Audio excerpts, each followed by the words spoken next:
ये कहानी एक छोटे से गांव की है जहां एक पुराना किला खड़ा था। किले के बारे में लोग कहते थे कि वहां किसी भूत प्रेत का बसेरा है। गांव वाले रात के समय किले के पास जाने से डरते थे क्योंकि वहां अजीब अजीब आवाजें आती थीं और अक्सर लोग महसूस करते थे कि कोई उनका पीछा कर रहा है। एक दिन गांव में एक साहसी युवक आया जिसका नाम अर्जुन था। अर्जुन ने सुना था कि किले में कोई भूत है, तो उसने तय किया कि वह सच्चाई जानकर ही रहेगा। एक रात अर्जुन किले के पास पहुंचा और अंधेरे में भीतर दाखिल हो गया। किले के अंदर घना अंधेरा था और हवा में अजीब सी ठंडक थी। जैसे जैसे अर्जुन अंदर बढ़ता गया, उसकी सांसें तेज होने लगीं। अचानक उसने सुनी एक हल्की सी फुसफुसाहट, तुम यहाँ क्यों आए हो? अर्जुन चौंककर पीछे मुड़ा, लेकिन वहाँ कोई नहीं था। वह डरते हुए और अधिक अंदर बढ़ने लगा।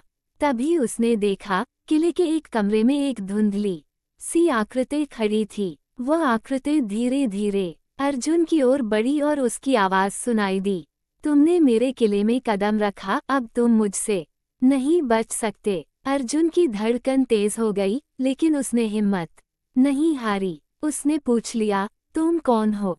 आकृति ने कहा, मैं उस समय का राजा हूँ जिसे धोखे से मारा गया था। मेरी आत्मा इस किले में बंधी हुई है और मैं शांति से नहीं रह सकता। तुम जिस किसी को भी यहाँ लाओगे वह मेरी शिकार बन जाएगा। अर्जुन ने सोचा कि वह किले से बाहर निकलने का रास्ता खोजे, लेकिन हर कदम पर उसे ऐसा महसूस हो रहा था जैसे कुछ उसके पीछे आ रहा हो।